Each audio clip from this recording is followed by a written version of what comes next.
Olá pessoal, tudo bem?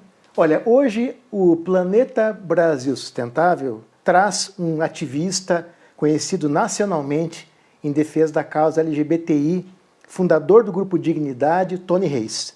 Tony, obrigado por ter vindo aceitar o convite da gente participar no programa, te receber aqui, um prazer, um privilégio. Olha, de costume, a gente costuma ler uma biografiazinha do nosso entrevistado. O Tony fez muita coisa, então vai ser uma biografia bem resumida. Então vamos lá, antes de começar as perguntas, vamos ler um pouquinho da história do Tony Reis, né? O Tony ele é formado em letras pela UFPR e também em pedagogia pela Uninter. É especialista em sexualidade humana, mestre em filosofia e doutor em pós-doutor em educação. Ele está fazendo agora o segundo pós-doutorado em educação na UFPR. É autor dos livros Homofobia no Ambiente Educacional, O Silêncio Está Gritando e Sexo, Ética e Consentimento. É ativista da causa LGBTI e AIDS desde meados dos anos 80 e atualmente é diretor-presidente da Aliança Nacional LGBTI+, presidente da Associação Brasileira de Famílias Homotransafetivas, além de integrante do Conselho Executivo da Gay Latino, uma rede de direitos humanos LGBTI+, na América Latina. Tony, para começar, me explica como é que surgiu a Aliança, o que inspirou a Aliança e como é que foi esse processo de construção desse novo movimento que está aí já explodindo nacionalmente e conquistando muitos direitos para a causa LGBTI+. Obrigado, Tony, seja bem-vindo. Obrigado. Primeiro, parabéns pelo programa, e é muito bacana ver o Planeta Brasil Sustentável, tudo que a gente quer, né? Legal, obrigado. E a gente faz parte dessa questão, e nós queremos estar construindo a sustentabilidade. Nós, do Grupo Dignidade, já estamos atuando em Curitiba desde 1990, e a gente tinha uma atuação em Curitiba, mas a gente precisava atuar no âmbito nacional. Então, nós resolvemos fundar a Aliança Nacional. A Aliança Nacional tem como missão a promoção e a defesa dos direitos humanos da nossa comunidade. Atuamos como protagonista e também, às vezes, como coadjuvante em todas as conquistas, no Supremo Tribunal Federal. E nós temos coordenações em todos os estados brasileiros e no Distrito Federal, e estamos nas principais cidades no Brasil, nas 300 maiores cidades, nós temos uma coordenação e a gente faz muita movimentação nas câmaras municipais, nas assembleias legislativas e também no Congresso Nacional. Atuação forte no legislativo, então, né, Tony? Também a gente faz o advocacy para garantir leis nos municípios. Aqui em Curitiba, nós tivemos agora a aprovação do Conselho Municipal da Diversidade Sexual LGBTI+, que a gente conseguiu lá com 28 votos, maioria absoluta da votação. Na Assembleia Legislativa tivemos audiências públicas, a gente foi discutir a questão da violência e do preconceito. E no âmbito nacional, nesse mês de maio, que é um mês de enfrentamento à LGBTfobia, vão ter audiência no Senado e na Câmara dos Deputados. Tony, os números da violência em relação à população LGBTI são, infelizmente, grandes ainda, né? Segundo o Grupo Gay da Bahia, só em 2022, você sabe desses números, houve 256 mortes violentas dessa população. Tony, por que continua acontecendo tantos crimes, tantos atos de violência, agressão contra essa população, apesar de todos os avanços que a gente teve, e não foram poucos os avanços, apesar de muitos retrocessos, mas por que as pessoas ainda continuam cometendo esse tipo de perseguição, de atos de violência contra a população LGBTI? É um aspecto cultural. Na Idade Média, nós, homossexuais, nós éramos queimados na fogueira. Então, nós temos registro, inclusive, do próprio professor Dr. Luiz Motti. 32 homossexuais foram encaminhados para Portugal para ser queimados na fogueira por serem homossexuais. Depois, até 1830, nós fomos considerados criminosos pelas leis de Portugal. E até 17 de maio de 1990, nós fomos considerados doentes. Então, esse aspecto de pecador, de criminoso e de doente ainda persiste num setor da sociedade. E aí, quando você tem que eliminar alguém, você vai eliminar as pessoas que são demonizadas pelas fake news. Eu tive um debate muito interessante que a gente analisou 1930, 1933, antes da ascensão do Hitler no nazismo. E lá eles fizeram grandes campanhas contra o povo judeu, falando que eles eram sujos, criminosos, eles não pagavam as contas, e tinha cartaz, tinha campanha. Então, há uma difamação da nossa comunidade, e isso cria um caldo para os criminosos assassinarem, e também então tem esse rescaldo cultural, e também tem os discursos de ódio, principalmente propagado por certas seitas religiosas, por extremistas, que nos acusam de uma série de questões que a gente pode estar conversando. Tem um padrão, Tony, entre as pessoas que cometem esse tipo de crime? Por exemplo, homem branco, heterossexual, com forte inspiração religiosa conservadora. Dá para identificar padrões nesse tipo de comportamento? Nós temos, geralmente os assassinos, eles estão vinculados, eles têm uma justificativa meio que religiosa. Eu estou eliminando da sociedade uma pessoa que não merece esse discurso. Nesse sentido, nós estamos construindo uma enciclopédia. Então, esse é o manual de cristianismo e LGBTI+, que foram feitos por teólogos, doutores em teologia, a hermenêutica, que são as ciências que estudam o livro sagrado da religião cristã. Muito bacana para estudar, para a gente recomendar para as pessoas que são LGBTI+, são cristãs, e também para os nossos aliados padres e pastores, porque dentre os católicos nós temos tipo 55% nos apoiam, dos evangélicos 42% nos apoiam. Então, nós queremos fortalecer esse grupo que nos apoia, que nos aceita, que não faz discurso de ódio, que não incentiva a violência contra a gente. Porque quando você, por mais inocente que seja um discurso, mas tratar a gente como um abominável, que a gente merece ser apedrejado, que faz aquela leitura literalista da Bíblia. Então, nós fizemos esse manual que faz parte da coleção da enciclopédia LGBTI+.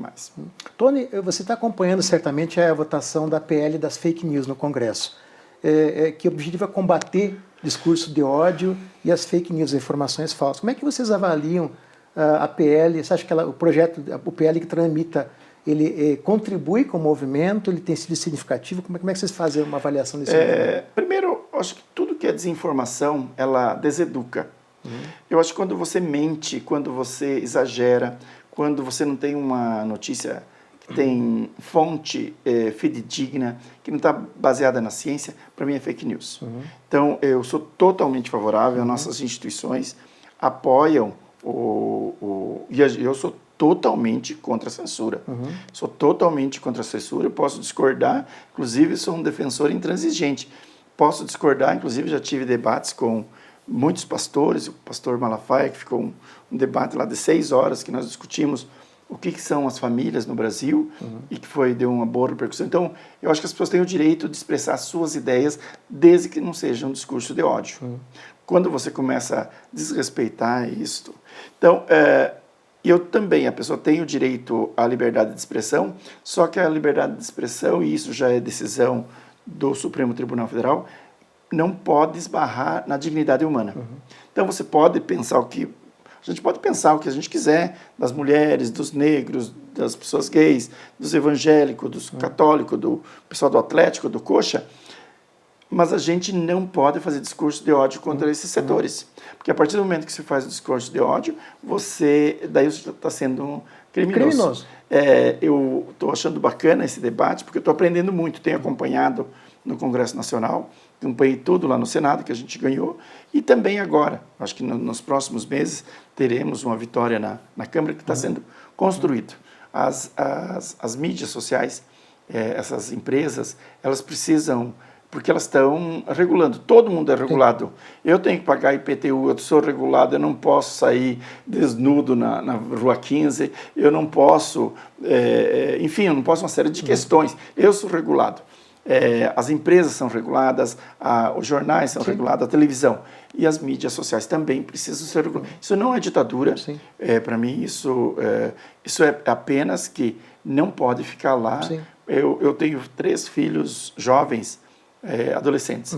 E eu vejo que eles me passam, pai, olha, pessoas se incentivando a se cortar, a como preparar a droga, como fazer eu estava vendo Todo isso. tipo Todo tipo de, por exemplo, como fazer um assassinato em massa numa escola. Sim. Isso é um absurdo. Isso a tecnologia ela é muito fascinante. Então, tem como coibir e isso quem tem que fazer são as próprias empresas que vinculam esse tipo de programa. Até porque em outros países desenvolvidos, efetivamente desenvolvidos, na Europa, por exemplo, isso é comum, né, Tony? A regulamentação já é uma coisa... Com certeza, a lei eu acompanho, porque eu faço parte da Rede Gay Latina e também da Associação Internacional LGBTI+.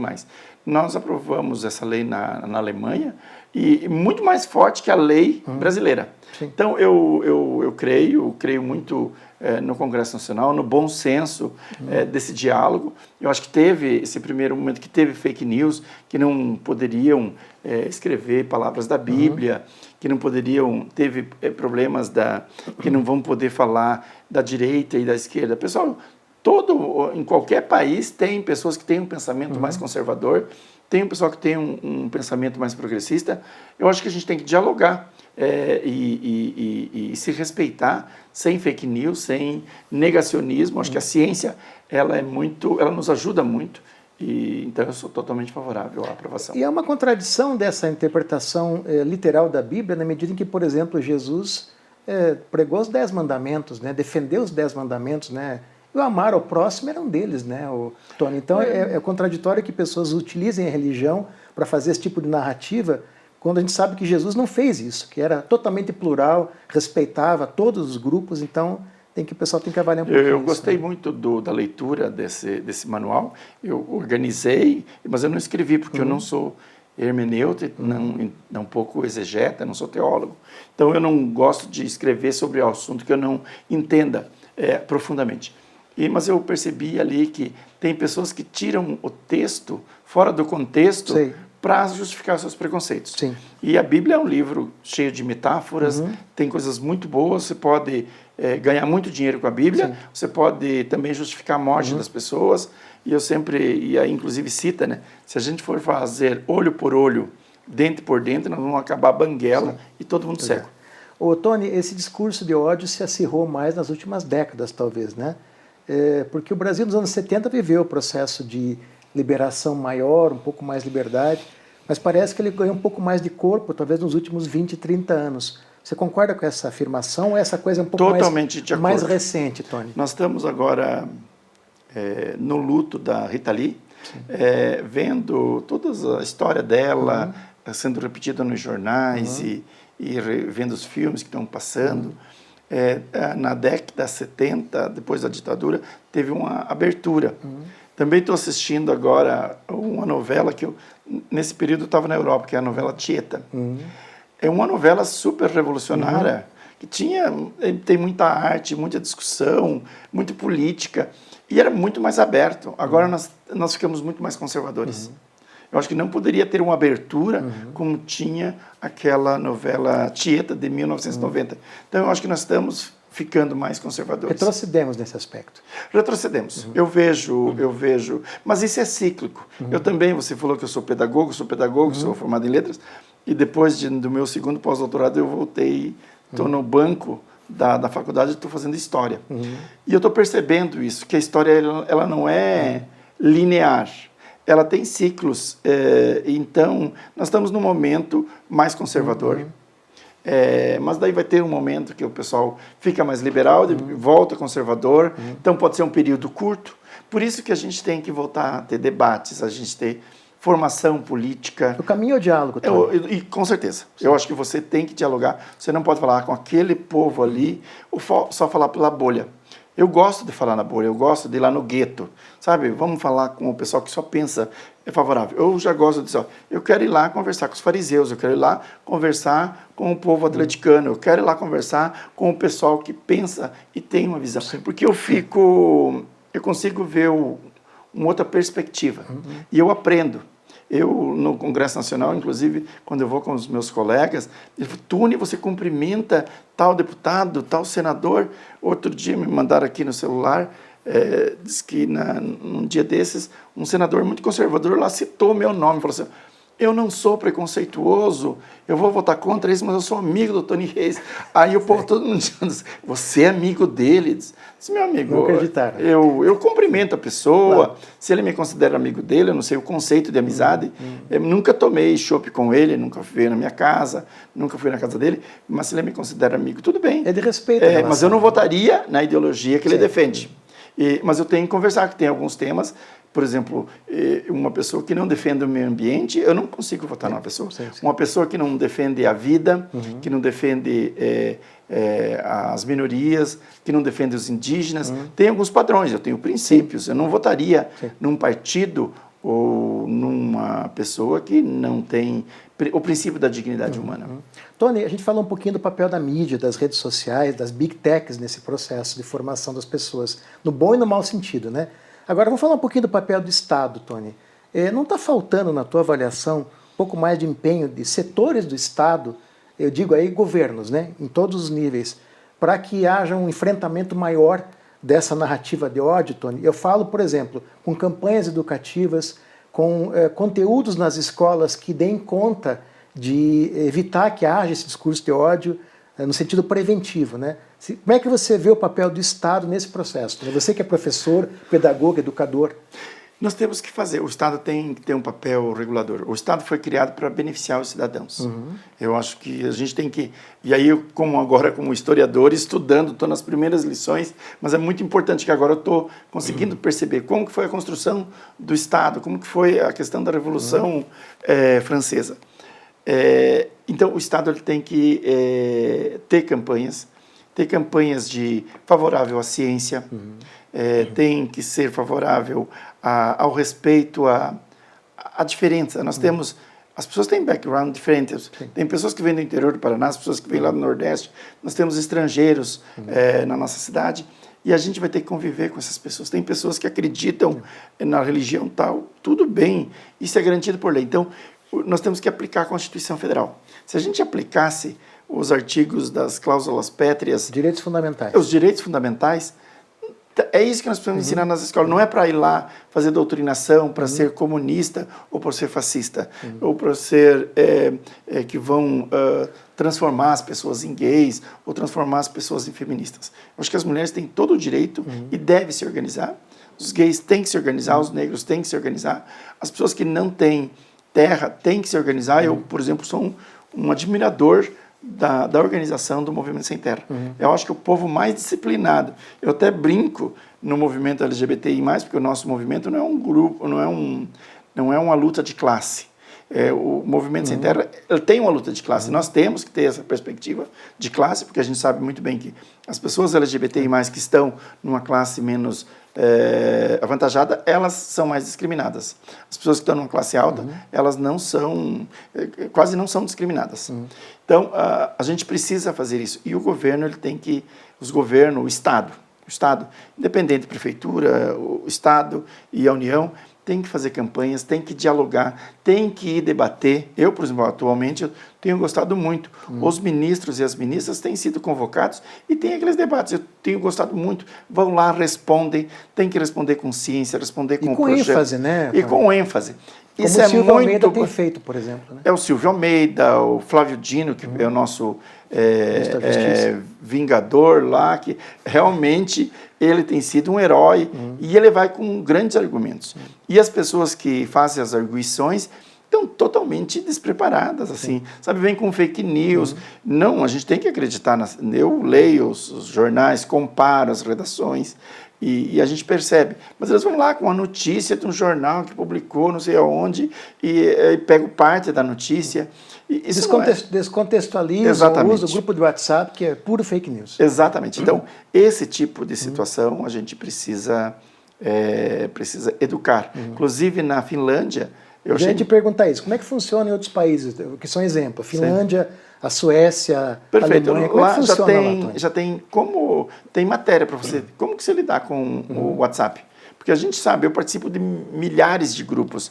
Para ser exato, em torno de 850 grupos de WhatsApp. De tudo. Desde o meu time de futebol, do pessoal quando eu era no ensino médio, da faculdade, eu fui morador da CEL, temos os grupos. E nos grupos tem nesses grupos mais amplos, tem de todas as matizes ideológicas. E você tem que saber o que filtrar, porque senão você pega ali uma informação, é totalmente distorcida. Tem que ser seletivo, né, Tony? Não tem aderência à realidade. Isso aí foi frase do Flávio Dino, quando ele falou assim, o que você está falando não tem aderência com a realidade. Ou chamando a pessoa de mentiroso e burra, de forma elegante. Tony, vamos falar um pouco da sociedade, né?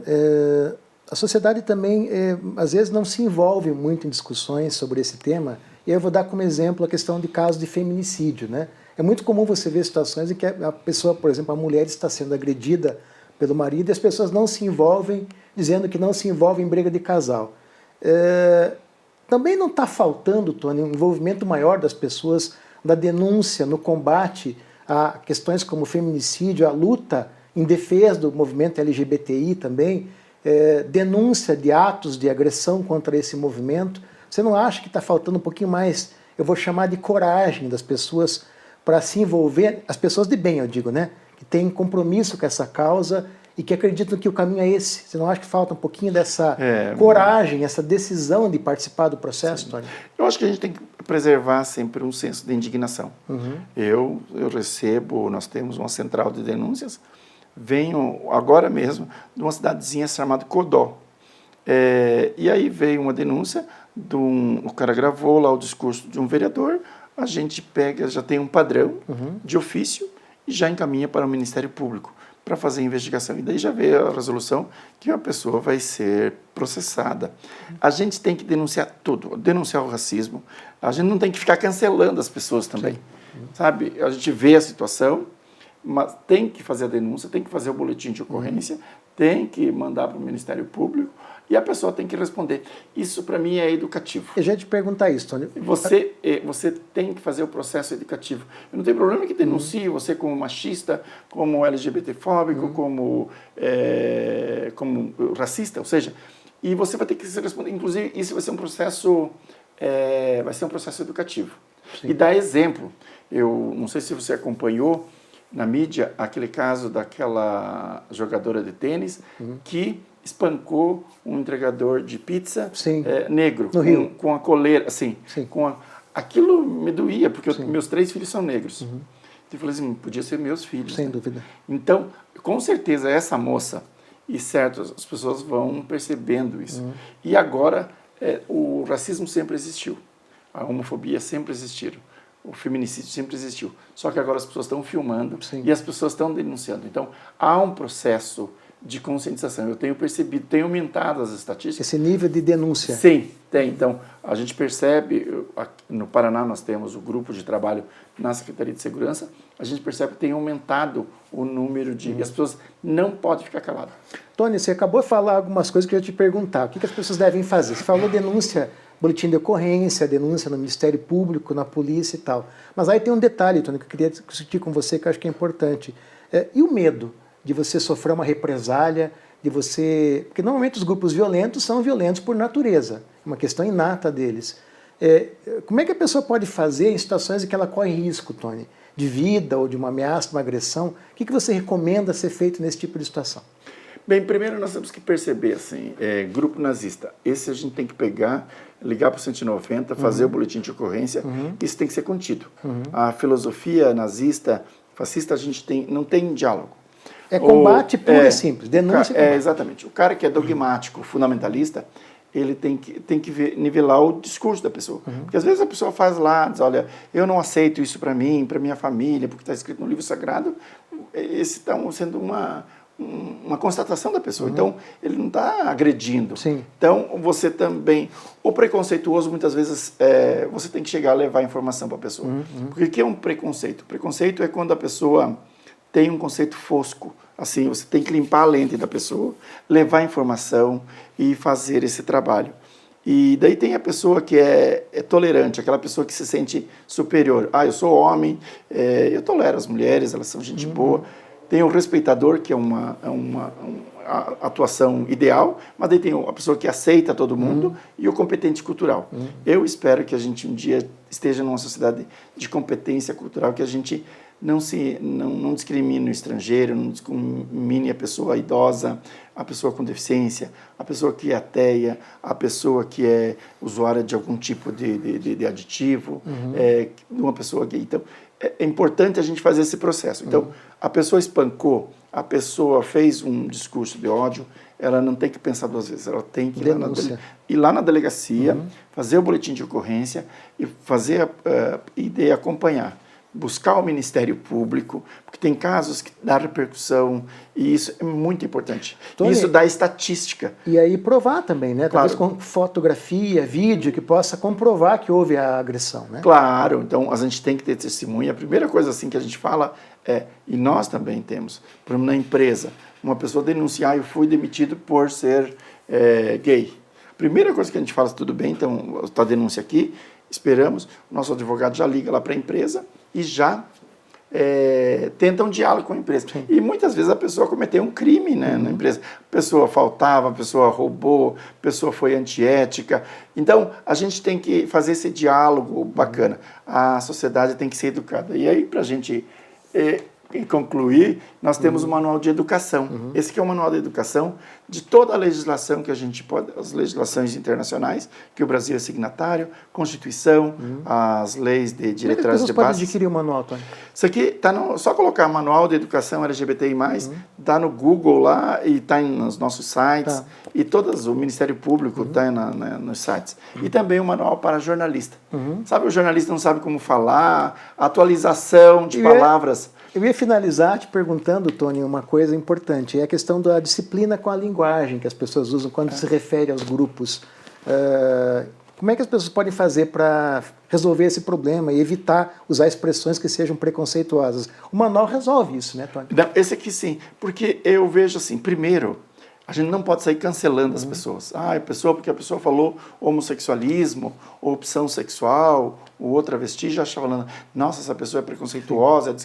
Primeiro a gente tem que chegar e falar para a pessoa, olha, tem pessoas mais idosas que elas não conseguem, sabe, elas têm umas ideias, então a gente tem que ir ensinando. Então a gente chega lá e fala, olha, é um processo educativo.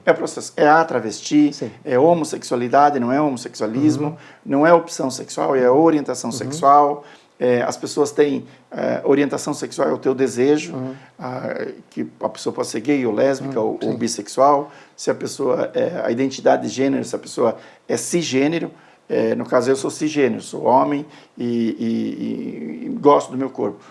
Ou é uma pessoa transgênero, porque ela tem a genitália de uma e a identidade de outra. Então, a gente precisa ir educando isso. Só que a gente não pode ser agressivo, porque as pessoas têm medo de falar.